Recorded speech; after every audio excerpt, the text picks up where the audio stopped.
मेरे भाई ने मुझे रात को इंजेक्शन लगाया और कहा, इससे तुम्हारी कमजोरी खत्म हो जाएगी। इंजेक्शन लगाते ही मुझे जोर की नींद आने लगी और कुछ ही पल में मैं सो गई। मुझे सुबह उठने की हमेशा से आदत थी, लेकिन आज मैं बहुत देर तक सोती रही। सुबह के 9 बज गए थे और मैं अपने कमरे में सो रही थी। आज मुझे कोई उठाने भी नहीं आया था। जब मेरी नींद खुली तो कमर में बहुत जोर का दर्द हो रहा था। मैं समझ नहीं पा रही थी कि आखिर मेरे कमर में अचानक दर्द क्यों होने लगा।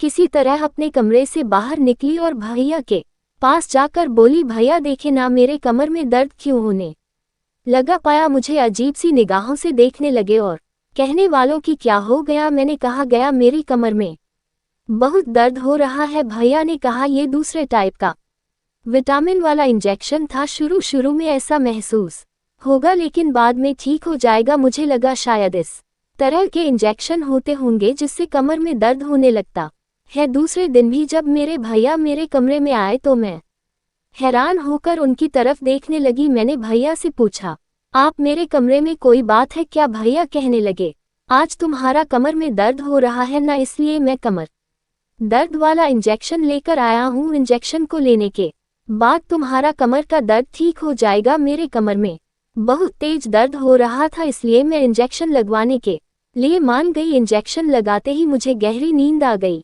और बेखबर सो गई। सुबह जब नींद खुली तो आज मेरी कमर में कल से ज्यादा दर्द हो रहा था। मैं समझ नहीं पा रही थी ऐसा क्यों हो रहा है। वैसे भी कल भैया ने कमर दर्द वाला इंजेक्शन दिया था, फिर आजकल से ज्यादा मुझे दर्द क्यों हो रहा है। मुझे चलने में भी काफी दिक्कत। मुझे अपने भाई पर शक होने लगा, आखिर वह मुझे किस तरह का इंजेक्शन देते हैं जिससे मुझे बहुत जोर की नींद आती है, और फिर मेरे साथ क्या होता है। इस बात का पता लगाने के लिए मैं चुपके से भैया के रूम में गई और इंजेक्शन को बदलकर दूसरा इंजेक्शन रख दिया, जिससे मेरे शरीर में कोई नुकसान न पहुंचे। मैं जानती थी कि आज भी भैया कोई ना कोई बहाना लेकर मुझे इंजेक्शन लगाने आएंगे, और वैसा ही भैया मेरे कमरे में आई और मैं भी अपने भाई के साथ मजे लेने लगी।